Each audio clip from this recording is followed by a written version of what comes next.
This guy's name is in the credits of this movie. That's right. His name is in the credits. Out of the...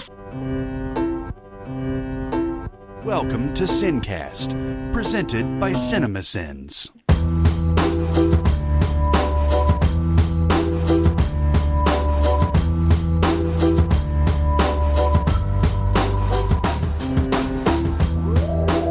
All right, everybody, welcome to the Sincast. This is Chris Atkinson from Cinemasins, joined as always by the voice of Cinemasins, Jeremy Scott. Hey, that's me. That is you. Hey! From Music Video Sins, Barrett Share. Hi, everybody! And nobody else is on this podcast. If I can't see them, they're not here. I can see him. No, we have today a very special guest, the storyboard artist on this very mini-pod of Deadpool 2. It's Jeremy Simser, everybody. Yay! Jeremy Simser is here. He's been on the podcast before, but I don't think we've ever had him in this capacity. No, this guy's name is in the credits of this movie. That's right. His name is in the credits. Out of the four of us, one of us has That's right. a name in the credits. That's correct. I mean, if you grow up loving movies, right? If you ever become a movie lover like us, that's a dream, isn't it? To see your own name in the credits. And this motherfucker it's not his first time. But on a movie like this, like the highest worldwide grossing R-rated movie opening weekend ever, I think. It just barely missed. Now, if it has I think it has a chance in, like, when they get the actuals. Okay. To still beat the original Deadpool's opening. But the estimates say it's just underneath. Okay, well, still. Potato. Right. How does that feel, dude? It feels great. This is easily, maybe the Game of Thrones that I did, because that's pretty great too. Yeah. But this is like easily, like movie wise anyways, the best thing for me that I've ever worked on. Just like, I'm really proud of the work that I did on this movie, and that it's so successful, and everybody really seems to love it so far. And that's great, except for those 3 critics on Rotten Tomatoes that I went and checked them out to see who they were, and I sent them angry messages. And I have a sneaking suspicion a couple people in this room. A sneaking suspicion that 2 people in this room hate this movie? No, I don't. Well, maybe I got some bad information. Maybe so. We'll talk about it later. I don't know. All right, so let's just get into it. General impressions, let's spoiler free for now. What did you guys think? So I'm going to say that I liked this movie. Mm-hmm. I didn't quite like how this movie got the ending. Seems like a drag to me a little bit. It's trying to stretch out a joke, and it's just like, come on. But I feel like this is a movie that I'm going to appreciate more over the years. Like, don't think it'll ever be as good as the first Deadpool. But I do think it's going to be one of those that it may watch it more. Yeah. You know what I mean? Yeah. It's I one of those type of totally things. agree with you. Yeah. I think I said on Twitter, I don't think it's better than the first Deadpool, but I think I liked it more. I think I enjoyed it more. And there's definitely more laughs for me. That is my exact opinion. I really like this movie. I think it's funnier than the original. I don't think it's as good of a movie overall, but it's definitely funnier, and I laughed harder at it. And like you said, I had a better time. Yeah, I definitely got bad information. But But it's all right. I'm glad to hear that. Jeremy, what did you think? I had a really great time. It was fun. Yeah. I came at it from a different point of view, obviously, because I knew everything that was going to happen in it. Yeah. I came in spoiler filled, and I still managed to be surprised a few times with some stuff that had changed since the last version of the script that I'd seen and stuff like that. So, but from start to finish, it was 2 hours that felt like 90 minutes to me, and laughing pretty much the whole time. Even at jokes that I knew were coming. That's awesome. Yeah, I was surprised how much I was laughing, and it's not just this is that kind of rare laughter for me, at least, where it's sustained giggling. Like, again, we got into spoilers more later, but there's a cameo in this movie that I was giggling about for maybe off and on the entire rest of it. I would just remember it and start giggling again. Yeah. And I don't think there's much in the first. That first Deadpool is great. I think it's a more cohesive film than this. because there are issues here. Deadpool 2 is a flawed beast to me. But like Spider-Man Homecoming, it's so much fun when it's working that I'm going to be willing long term to overlook and ignore the flawed stuff, and even probably ultimately come to embrace it and find it endearing. I agree.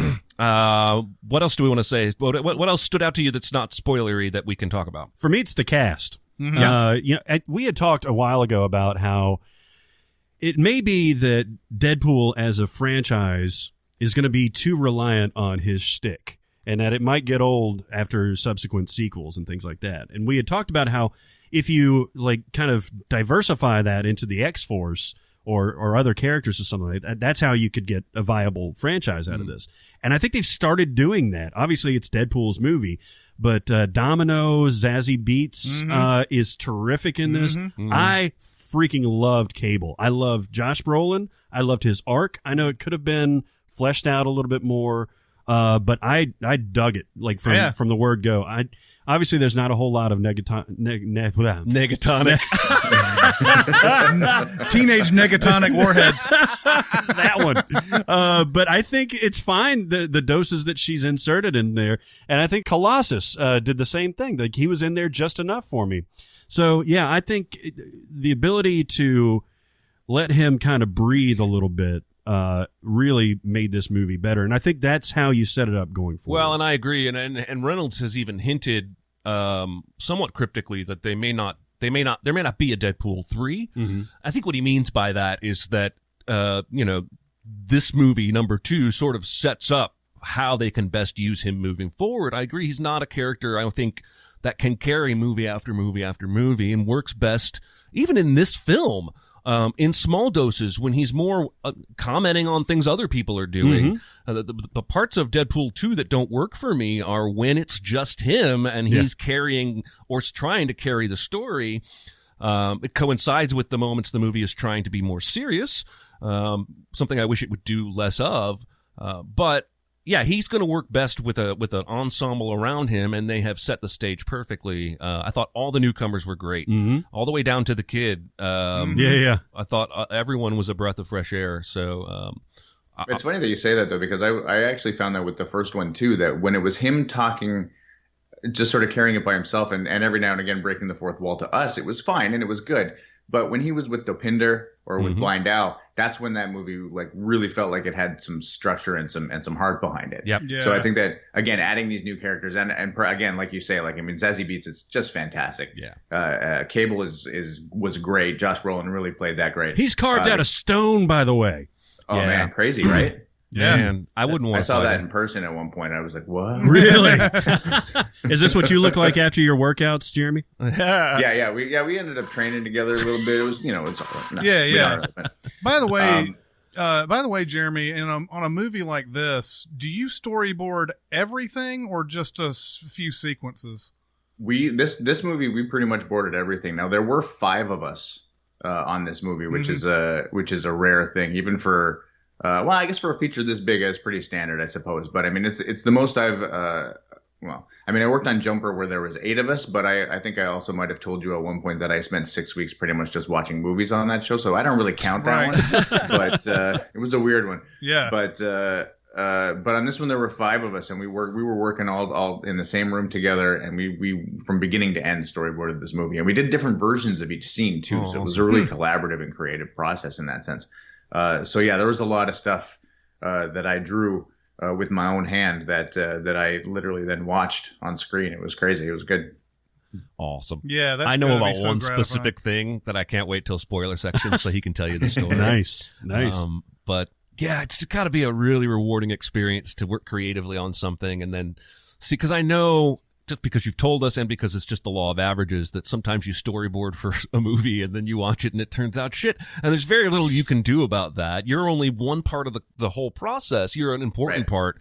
But it's got to be really gratifying to see, such a big project for you and then, such a high success rate in the final product and what you guys were all going for. It totally is, especially because, I'm a working storyboard artist, so I obviously do a lot of jobs that I don't have any emotional investment in.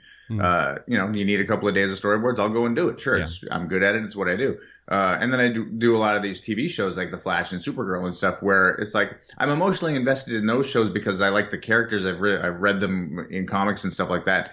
But again, it's not quite the same from a work standpoint because the reason that I feel really emotionally attached to The Flash is because of the people in the office. I've been working with him for 3 years now. So it's like that feels a little bit like home, right? Yeah. The work itself honestly gets a little repetitive.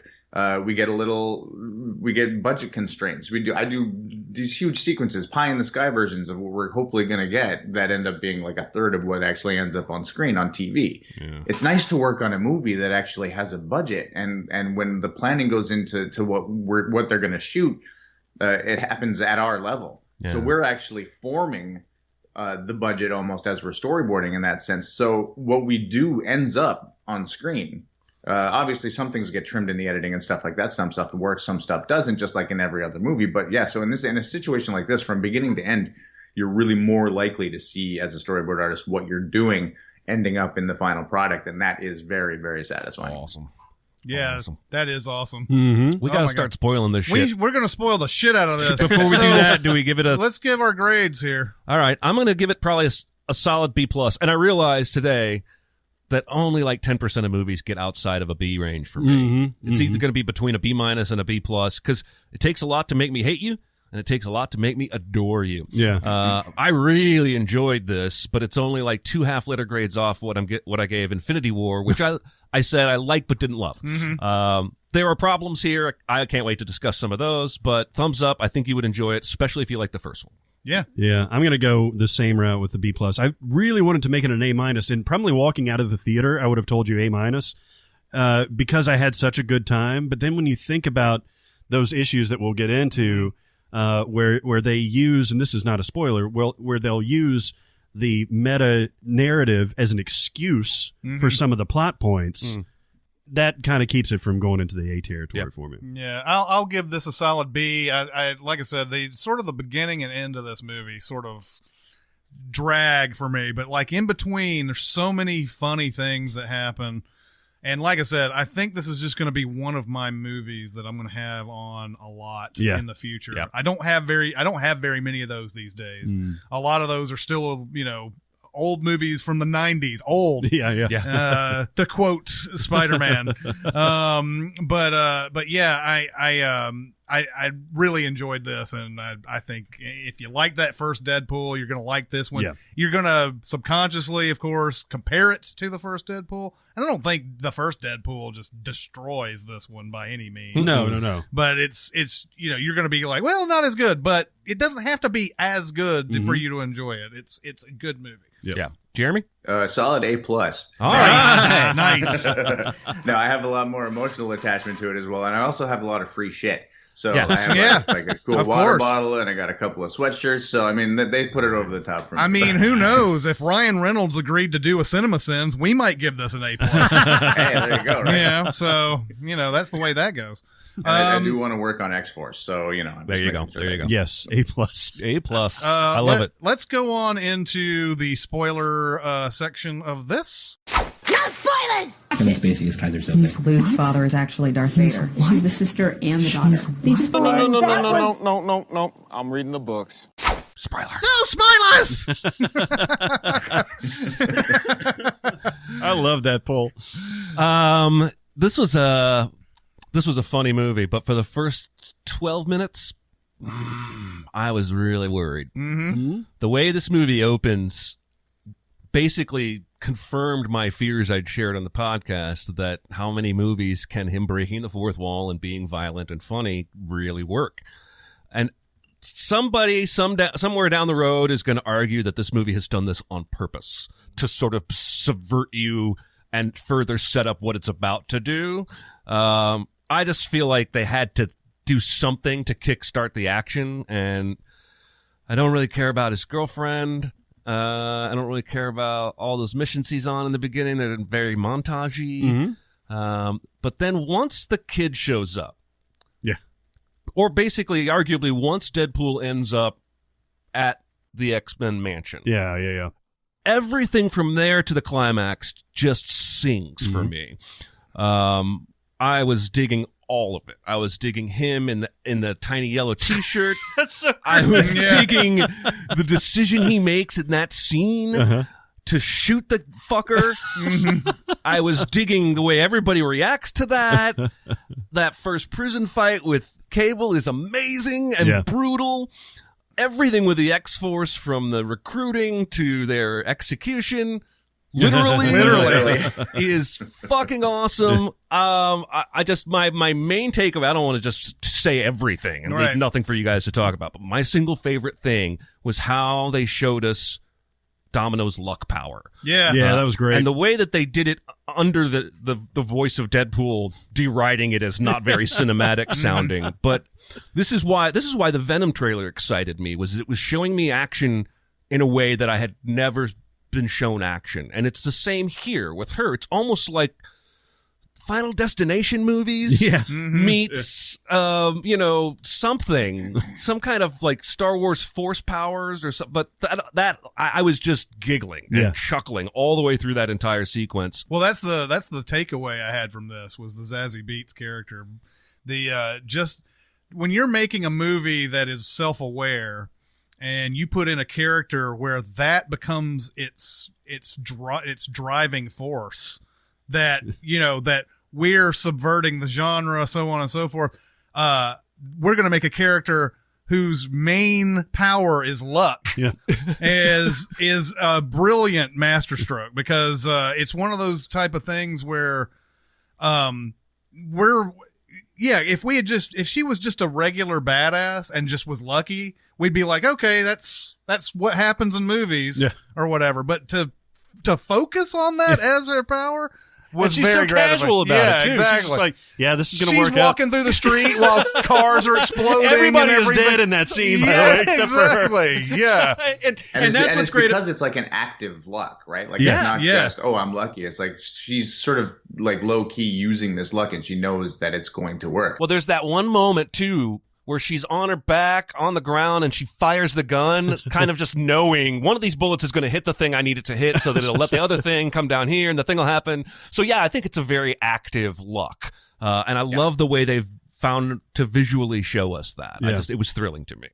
You had something to add to that? Oh, just that it was actually like I unfortunately didn't work on any of that stuff, though. But the guy sitting right beside me didn't. He worked on that sequence for about 2 weeks. Wow! Oh yeah, just that one sort of Rube Goldberg-esque kind of when she first lands, and he tried out so many different things until finally landing on the way that it was going to work, and the whole sort of thing that he was given to work by was that this is not something that's just happening. It's stuff that's happening to the next thing, and then to the next thing, and then to the next thing, so that it all works out properly. Yeah, so that's awesome. Yeah, that whole sequence is great because they've built up this whole X-Force the whole time. Like they have tryouts. It's like, run me a Mystery Men. Yeah. And they have tryouts and all that. And there's people who seem to have like legit powers in here. And then proceeds to just murder them all. It's so great once the first one happens. And which is, I guess, Terry Crews is the first one to bite it, right? And then you're like, they're gonna do this. Yeah. Oh yeah. And he's up on the billboard. Shot stuff specifically for the trailers, right? Oh yeah. Action that never happens in the movie. The great part is that they've put Deadpool up on this billboard where he can see everything and narrate as it's happening, and it's just genius, man. And it's like, the vomit acid. leading to an extremely well executed joke with this Vanisher character. Oh yeah, because we're not certain the Vanisher is even a thing. Like until the parachute gets thrown off. And like and then I wasn't even thinking like it was supposed to be played by anybody. Right. But then for him to get shocked and see Brad Pitt's face just flash up on the screen it was just beautiful. It was so beautiful. It was just like that X-Men cameo at the mansion, which is the one I was talking about that had me giggling for 30 or 40 yeah, that was great. Because Deadpool's in the middle of doing the same jokes he was doing in the first movie about how we didn't have the budget it's always just you, there's no real X-Men around, and you're sitting there in the audience going, you have way more budget this time, you cannot get away with these jokes. And of course, behind him, and he doesn't see, is a room with all the X-Men. Yeah. They're all plotting. But they're all like Sophie Turner's in there, I think. Yeah. And James McAvoy. The guy that plays Beast, is in full Beast getup. And I read about how they did this. Of course, they were shooting the next X-Men movie at the same time as this, and the director just worked. I guess the writer of one is working on the other one or something. Or no, I think it's Kinberg is producing Deadpool 2, but was the writer-director of the next X-Men, something like that. Right. And so they were able to cobble this one shot on one set and send it over to the other movie. And it just works so brilliantly. It's a payoff that, I mean, if I almost think this movie would suffer seriously if there wasn't something like that in there. Yes. Anyway, I was giggling for a long ass time. I may not even know fully exactly how we got from there to the kid, because I was giggling so hard about that. Yeah. The other big scene, and I don't know how this plays because I was talking to Aaron Dicer about this, and it played completely different from him or for him. The baby leg scene. Yeah. Fucking murdered me. Murdered me. Yeah. I could not. I was fucking like turning over in my chair because it was so funny. And I was crying. Man. Jeremy, tell me somebody drew baby penis. Somebody tell me somebody had that job. An extremely talented storyboard artist by the name of Marcus N. Dean drew the baby leg sequence, and yes, he did in fact have to. Awesome. So fantastic. Here's the deal: this sequence works on so many different levels, and it's almost like Inception with the different levels deep. Because this sequence would work if you never showed us anything. Yes. The way all the other characters react to it, I thought at first they're not going to show us. Then they show you, and it's hilarious and uncomfortable all at the same time. But you think, okay, at least we're not going to see it. Then they show you it.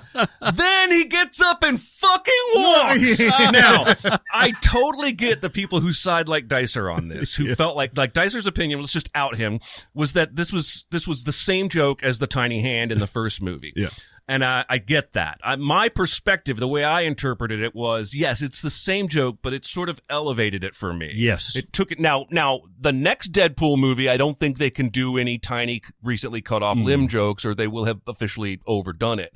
But this was just different and new and crazier enough. Well, and the reason why it's slightly different is because of him getting up to walk. There is physical comedy in this. There is. More than just visual gags. And so, yeah, I agree. I don't think there's anything else they can cut off at this point that would, that would make that funny, or original anymore. But the fact that they kept piling on and everything. This kept elevating because not only do all the people keep showing up, and he's like, what is this house listed on Tinder or Grindr or something? But then when he looks at Cable and he does the Basic Instinct thing, he keeps eye contact the entire time. That's what slays me, man. It's just like, what's up? I also agree with what Jeremy was saying earlier about it may be you talking about the story arc of Cable in this. Yeah, it was Barrett. Another sort of a great villain with sort of we believe in his cause, and then sort of turns hero, and then we realize there's not really any villain in this other than the character that's playing. I can't remember that character actor's name. The guy who runs the home or whatever.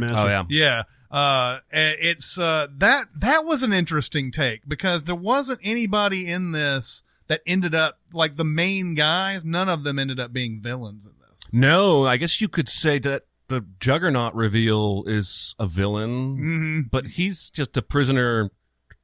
I mean, he didn't feel very villainous to me as much as he was an obstacle. Yeah. He was just a guy to fight, right? Oh, it's Eddie Marsan. It's Eddie Marsan, who's in like a ton of stuff. By the way, Ryan Reynolds was the voice of Juggernaut. Yeah.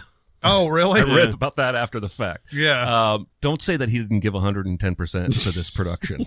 Yeah. Well, you know what? I have a feeling that he kind of does that on everything he's on. I mean, even though the movie might not be good or whatever, I always felt like he's always going for it. And in everything. You can watch even stuff like Just Friends and stuff like that, and he's amazing in those movies. So hey, Jeremy, he really has a hand in these though. Like he's in on all the producer stuff and all the meetings, all the decision making stuff. Really kind of needs to go through him. Like these are really his babies. Well, and he's like movies, the third really screenwriter, it's basically, amazing right? to see, really, because this is why we got them, right? Is because of him. So, but isn't he a co-writer on this? Yeah. Didn't he help write the script? yeah, he is. he did get a writing. In credit fact, on this too, so. he ended up, from what I read, he ended up writing that. Is it the mid credits? Yeah, it's the mid credits sequence. Where he goes the back time travel thing. Yeah. And the reason that he gave was that I don't think anybody could make these jokes at the expense of me, except for me, because I can say Green Lantern sucked and all that stuff. Yeah. But if somebody else wrote that for me, it'd be kind of weird. I read an interview with the writers, and they were talking about the mid credits scene, and they had been discussing. After they wrote it, like, did we just retcon the whole movie? Like, yeah. Did any of that even happen? And they they were did. like, and they were like, yeah, we did, but who cares? It's funny. exactly. And if there's a franchise that can get away with that without pissing me off, because I'm not going to complain in real life about his girlfriend being alive again at the end. It's always, whenever something like this happens in a movie, I always think back to Austin Powers, The Spy Who Shagged Me, where Basil Exposition looks at Austin and says, "It's best if you just don't think about it." He says, and that goes for you all too. Yeah, and we've talked a little bit online, and I may be wrong, but I like the idea that he specifically went back and saved Peter, but none of the other X-Men. Yeah, exactly. Now, Jeremy suggests maybe he did off camera, and they could easily bring any of them back and just say that, and they might. But I like the idea that Peter was the only one he really thought was worth saving, because that's a very Deadpool thing to do. Yeah. Jeremy, tell him about the storyboard scene where one of your ideas made it into the movie, because that really tickled me. Oh yeah. Okay, so there were a couple of things. Like the creative process on this movie was great. We had what we called happy hour every day, where the director would come by and work and have a look at what we did. And so basically, we got what was called a beat sheet, which is like, this has to happen, this has to happen, this has to happen. But as far as camera angles and stuff and how to get from A to B, a lot of that actually came from us, from the storyboard artists. So there was I can't remember exactly how it was scripted, but when Deadpool gets blasted by Fire Fist up into the orphanage room where the kid's eating the cereal, and then signs the thing and then goes back down. Immediately after that, he takes his sword and throws it, and the blunt end hits him on the forehead and knocks him down. And I'm happy to say that was my idea. Nice. Oh, nice. There was I can't remember how it was scripted exactly. I think like it was literally scripted as Deadpool rushes over and punches him or something, and I was just like, well, that's not going to happen. So I came up with something that I thought was a little bit cooler than that, and apparently the director liked it too. I actually got a good laugh out of the director, out of David, when he saw the boards for that, and it was really sort of gratifying to see it end up in the movie. Now, I told him this, but that's cooler than seeing your name in the credits. Oh, yeah, man. Yeah. To know that you had a creative idea that made it all the way to the final cut. That I'm sorry, everybody else that worked on this movie who's awesome. Jeremy's not going to say this, but you guys didn't think of it. It got to him, and he thought of it. Yeah. And everybody beyond that thought, that's good. That's got to stay. And it stayed all the way. That's got to make you feel like... Every storyboard artist who worked on this had at least 2 of those. So that's good. And that whole opening sequence was actually supposed to be a little bit bigger, actually, now they mentioned it, but that whole thing came out of a storyboard artist named Will, his brain. That one long extended shot of the drug kingpin guy running through the drug lab, nice. like that, Yeah. killing everybody behind him, right out of that guy's brain. Like, it was brilliant. That's looking awesome. at his boards and looking at the actual finished product on screen was just like, wow, this is exactly what it looked like. It was crazy. Well, let me mention the funniest little throwaway joke. Deadpool calling Cable Thanos. Yeah. You know, I like that they went with something very simple there. Yes. And I bet you they wrestled with it for a while. And ultimately, that's the only way you could get away with making that joke. Yeah, Right? yeah. Anything else is going to feel like you tried too hard. The references in this, man, I understand if people don't like them because they are numerous. They killed it for me. There's a guy with a Winter Soldier arm. But there are some things that I did not like. I didn't like how the meta narrative, I mentioned this in the non-spoilers, where they'll say like, oh, that's just lazy screenwriting, and then go ahead and excuse that. Yeah. Or like big CGI fight coming up, and then there it is. And it's like, yeah, I get that that's in there to, divert or subvert your expectations, but it's still, I don't know if it excuses some of these things that don't really work. There are moments in this film where it feels more like an excuse than just a good joke. Mm-hmm.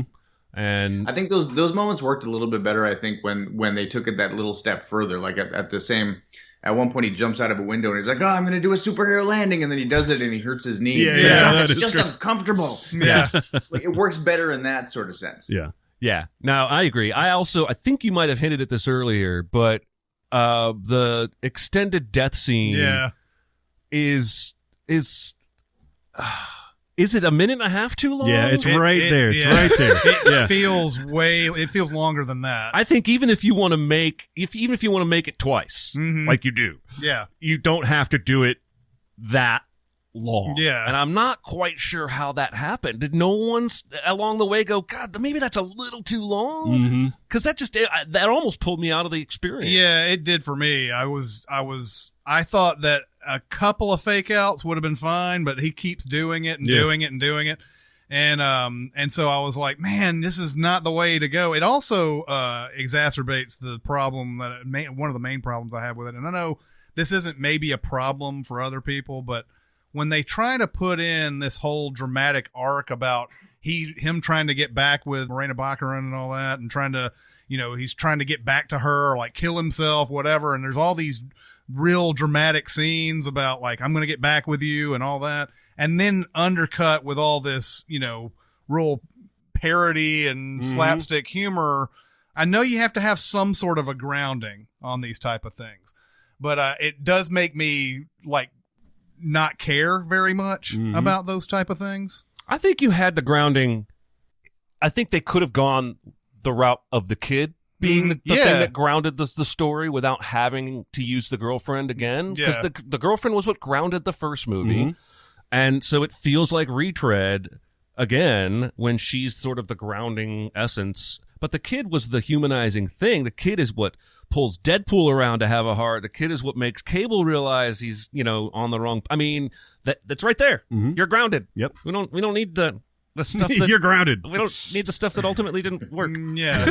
So I've had that kind of issue with both movies where they have that type of thing going on, where there's this like sudden like, okay, we are going to take this seriously for a minute, but then he's also a guy who understands that he's in a movie. Yeah. And he's quoting box office figures from Passion of the Christ and stuff like that. That's great. And everything. And then there's these scenes where I'm supposed to take that seriously, and they always end up kind of going, I just kind of end up going, I don't care much about this. But it's not anything that really just takes it all the way down. I just can't watch this. Right. But, those are those. So I think that there's supposed to be an argument for Deadpool's insanity. I think that the process of in the first movie when he's in the tank and all that shit's being done to him, I think it's supposed to have driven him insane. So he's not actually talking to us. He just thinks he is.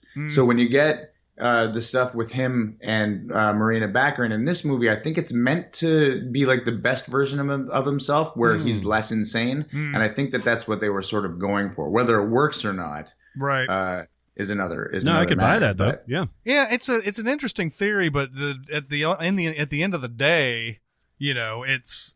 I mean, I like that idea. It's just that I don't think that was ever the intent. It doesn't feel like. It feels like to me that Deadpool is talking to us. He is aware of us. Yeah, it doesn't come across as that. Right. Yeah. But I get also that you can't, if you do have that theory and is working a working theory, you can't really show him. I guess you could show a joke where he's talking and somebody's like, who are you talking to? But, true, I mean, it's, you would, I don't know, you would have to like break a fifth wall or something to get to that point. I did love when Juggernaut said, I'm going to rip you in half, and then literally did it 2 seconds later. Because any other movie would have a character say that line, and then something entirely different happens. Yes, that's and true. And of course, they knew where they were going with that. I'd be curious to know what the Deadpool lore is. I guess it's where, like, how does it decide which half grows back? Mm-hmm. Does a top with the brain? Oh, okay. So it's tied to the brain. I think so. I see. Yeah, I mean that brings up a couple of other things that were questionable. Juggernaut, I think, didn't look Didn't look great. Oh, yeah? And it was especially evident during that Colossus Juggernaut fight at the end. Even though, again, he's advertising it. To me, there was a big disparity of how good Colossus looked and how not good Juggernaut looked. Well, I think up in the movie, up until then, I agree completely. And then once they start fighting, they both kind of looked a little sloppy to me. And I think it's probably just ultimately that same thing. And you have a hard date to hit. We have a certain budgetary constraint, and this is the best we could get out of this right here. But there are moments of CG that work just fine in the film. So, you know, it's we say this about every Marvel movie, don't we? There's at least one or two scenes where the CG just isn't quite good enough to suspend your disbelief. Yeah. What are you going to do? Yeah.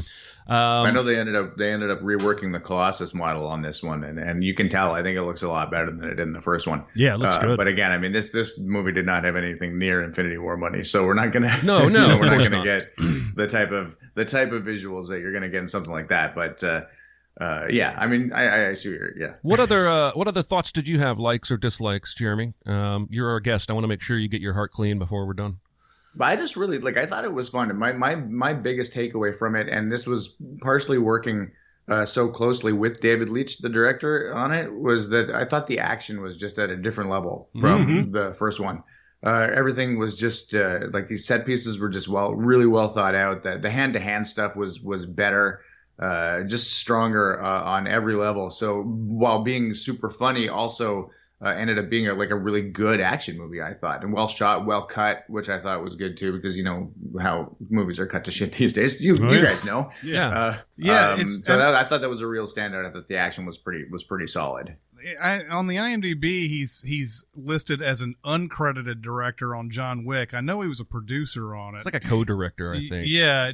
Is there something that he brought to, like, you may not even know or even care to elaborate, but is there something on John Wick that he did that is particularly him?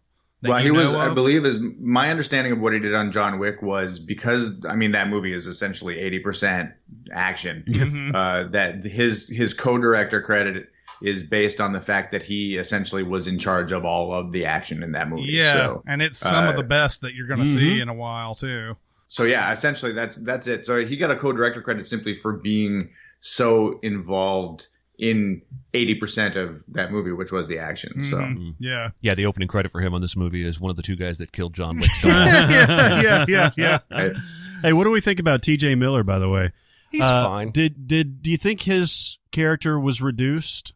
It looked like bet they and we don't want to put you on the spot. I wouldn't be surprised if they cut out as much as they could.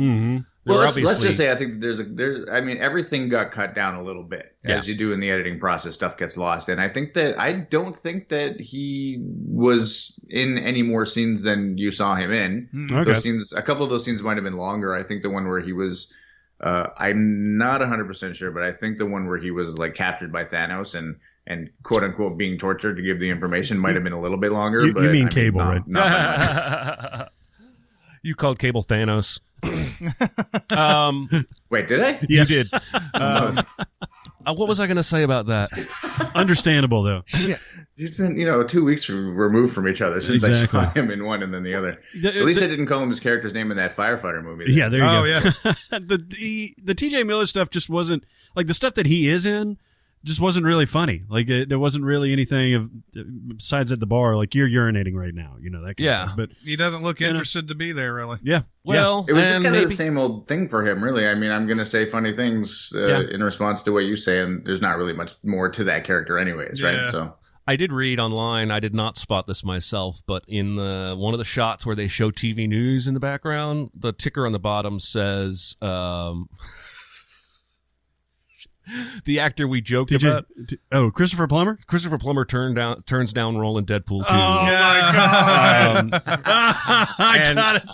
I'm pretty sure that means nothing in terms of that they ever had a conversation. I think it's just the best nod they could do. Yeah, that's great. And so I want to have a look for that the next time I see it. I know because we were talking about it privately, and I think the funniest thing that could have happened would have been, and I don't think that T.J. Miller would have been game for this, but for him to have started a scene and then to have somebody else come in and kind of gently push him off. Go on, just as the same character. That would have been beautiful. Yeah, it would have been sweet. I wish there was a little bit more Negasonic Teenage Warhead in this. Yeah. There's more than in the last version of the script that I saw. Oh, really? She and Yukio were not in the final scene in the way that we storyboarded it. Oh, really? Yeah, and I really like the addition of her girlfriend Yukio. Oh, it's hilarious Yeah. because it's very, from my experience, it's very Japanese. Of like, hi, Yeah. hi, bye, Wade. Yeah, It's yeah. like, bye, Yukio. Well, they have that. That was where the fun comes from. Is that Deadpool and Negasonic Teenage Warhead hate each other, or at least don't like each other or whatever. But Lee loves her girlfriend, and they have this like great back and forth going on this whole time. Love that. But I guess when you have a character that powerful, you can't really just have her get inserted into a lot of stuff. Yeah. Because she could easily end nearly every battle Right. she could be thrown into. I could have done with a little less Dopinder. Oh, really? I kind of liked him. I thought that I don't know how he goes from cab driver to butler, because he basically is just in the background. He's trying to move up, right? Well, yes, and that's questionable in and of itself. But he did either attempt to murder a guy in the first movie, or at least tie him up in his trunk. I think that's a pretty reasonable step up too, because in the first movie they're sort of throwing that in as a joke, like, oh my god, I can't believe this sweet guy would do this type of thing. Right. But then there looked like a real like you can almost see the writer's brains moving on that one. Like, this guy tied a guy up in his trunk. He's going to be a little bit affected by that. And I like his take charge, want to do stuff. And of course he's still Dopinder though, because I don't know. I really liked the way they were doing his character. Is that, Jeremy, do you know, is that a character from the comics, or is that a movie invention, Dopinder? I actually have no idea. Oh, okay. I'll be honest. I haven't read a lot of Deadpool comics, so I think it was probably a movie invention. But I don't it really feels know. like it could go either way, and I would believe it. Mm-hmm. But anyway, that just stood out to me, and I thought it felt to me like maybe they gave some extra stuff to him as one of the ways to give less to T.J. Miller. Yeah, could be. Maybe. Yeah, I don't know. yeah. What else? Oh, I mean, I don't know if That's pretty. I mean, I could go into little things like the Deadpool calling Cable racist in different ways, and him trying to like that was just so like all funny. that stuff. Yeah. All that's like little things. I totally agree with both of you that in subsequent viewings, I am almost definitely going to like this even more. Well, I know for a fact there's 3 or 4 things that people were laughing at in that movie that I missed. Yeah. Like, I'm just sitting there watching it, and suddenly, I was like, what happened? There's so much layering in these things. That even in the first Deadpool, well, I'll watch it tomorrow, and I'll probably get something that I didn't get the first few times that I watched it. Sure. Yeah. This, I think, has even more of that stuff, and it's right in my wheelhouse, man. Yeah. I love it. I loved it. I would recommend it, especially if you like the first one. Especially if you think Ryan Reynolds is great as the character.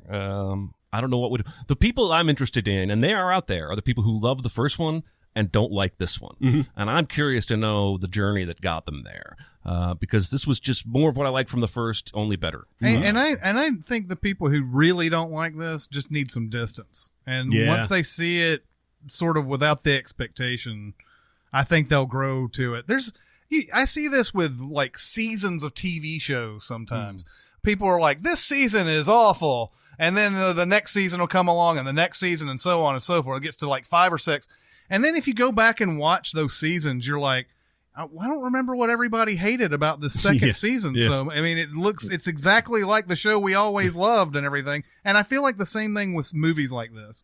Where you're talking about Game of Thrones, aren't you? Oh, of course I'm talking about Game of Thrones. Game of Thrones almost season 2 almost made me give up on the show. Oh, yeah. And season 3 picked up, and it was really great. And I went back and watched season 2 again. It's not that bad. Yeah. It's exactly like that. I don't know. So people sometimes just are too quick to judge on something, and that's what happens. We talked about this with the Maltons and everything. You have to flash fry a review essentially right after you've seen it, and it's like, well, that was my sort of my initial thought of it, and then you watch it again, and then you can really solidify your view on it after some time. So. Well, I think that'll do it. I think that's our review. We all liked it. Yes. Especially the guy who was the storyboard artist on it. Yeah, he was awesome. Who arguably had the most at stake here. Exactly. Now, if he had come out and said this was a piece of shit, That would have been news. That would have been some serious news. Well, I'm just glad that I ended up liking it because, like I said, like working on it was such a positive experience. Like I loved going into work every day. The guys in the office, the other storyboard artists were just fantastic. We bumped creative ideas off each other's all day long. It was really fantastic. And then, like I said, happy hour every day at 5 o'clock when David would come in. He even gave us engraved, etched glasses. Nice. Each one of us got a little glass that said Deadpool 2 happy hour with David Leitch storyboards on this. Awesome. So Jeremy, that was cool. But so to have the final movie be that sort of end, sort of icing on the cake, really, really satisfying. One day we're going to have to get a crew to come in and shoot, shoot footage of you guys working or something like that. Make some documentary about, you working on a movie like that and everything. I think that would be fun. If X-Force is a go, which we know it's happening. I actually interviewed with Drew Goddard, who's directing X-Force. Oh yeah. For a different movie late last year. So he and I have spoken, and I expressed to him my interest in doing X-Force. So hopefully when that comes up, I'll be on board. Working on Deadpool 2 obviously helps in that favor as well. But if that happens, and if it's another room of like 3 or 4 of us, let me see what I can do. Yeah. That'd be awesome. Oh, that'd be so sweet. Man, I think people would really dig that shit. Yeah. I really do. That's one of the few lost stories to be told about how movies and entertainment are made. And, to me, just what I've come to appreciate in the last year and a half of knowing Jeremy and talking to him on the podcast and sort of being able to watch that season of Game of Thrones after he had secretly shown me a couple of storyboards and seeing it all come together. So I have a greater appreciation for the part they play, and I think people would dig a documentary like that. Yeah, I think so too. It's just that's just an angle we've never been able to see before and everything. So yeah, give us a call when that happens. Yeah. We'll come out there. I'm for it. I'll do it. All right, sweetness. All right, that'll do it for this mini pod Of of Deadpool. Deadpool 2. Which I don't even know if I said that at the top. Yeah, you did. Did I? You did. I'm not sure. But that'll do it for this. But go to Sincast presented by Cinemasins. Keep going to SoundCloud. Keep going to Reddit. And Jeremy, where can people find you? I am on Twitter at Jeremy Simser. Yeah. I am also on Instagram at Jeremy Simser. Nice. Boom. And Easy. my website is jeremysimser.com. I like to keep it simple. Yeah, that's awesome. Good job. It's good to have a name that nobody else has. I think I am the only one in the entire world. Which is Yeah, pretty exactly. cool. So anyway, that'll do it for this mini pod. It's Chris Atkins and Jeremy Scott, Barrett Scher, and Jeremy Simser. We'll see you next time. Thanks for listening. Comment on our episodes on our SoundCloud page. Check us out on YouTube, Twitter, Facebook, and Reddit. And be sure to visit cinemasins.com.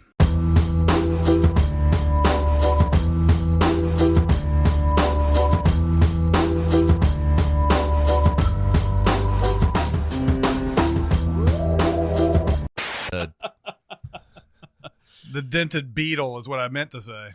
Oh, but you said Beagle? I said beagle. That's awesome. But the dented beetle from Truman Show. I haven't seen that in too long. Where he's in the car with Laura Linney and he's like I predict within the next 2 minutes a guy walking by and a dented beetle will come by, and like that's exactly what happens, and the dented beetle doesn't show up for a while, and he's like and Laura Linney's like and then the beetle comes. Ah, there it is. There's the dented beetle.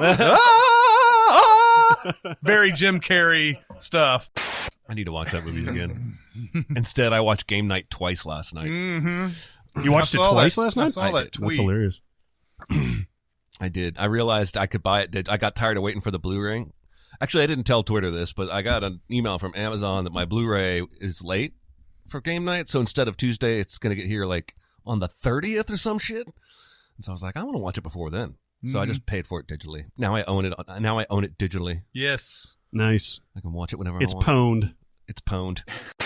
It's easier for me to pause on the computer with my mouse and write a sin than Me it would too. be to pick up my remote and pause the Blu-ray player. And then, I don't know. We all have our different ways of doing things. I bet you like Dicer does it upside totally down or makes some shit. Jonathan does it naked in the bath. He dictates to his wife. Take this down. Sure. What do you want me to do? Just keep talking for a couple of seconds? Recite a sonnet, please. I don't know any. Awesome. I cast an arrow into the air. Where it fell, I do not care. Yeah. Something there like once that. was a girl from Nantucket. There you go.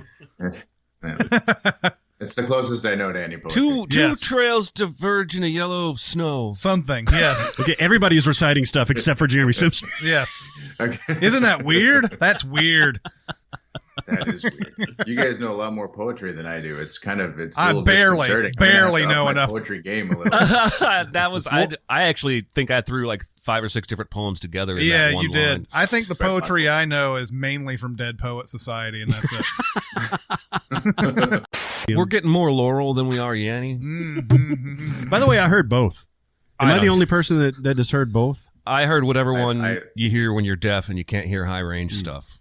I don't even remember. Did you Isn't guys that see what Marley the Matlin's deal tweet is, about that? right? One is a high frequency, Yeah. and one is a high something else. Yeah, I haven't really gone into I've it never. much. When all that debate was on Twitter the first day that it was big, I was like, "Fuck this! I am not getting into this." I listened to it once and I went, all right. The first time I heard it was on Saturday Night Live where Uh-huh. they did it, and Colin Jost said something like, some people hear Laurel while a whole bunch of idiots hear Yanni. Awesome. Jesus. It's so weird. I don't know. Did you guys see Marley Matlin's tweet about Yeah. that the other day? Yeah, that's great. Yeah. Oh, what did she Pretty say? funny. She said, don't ask me. I can't hear shit.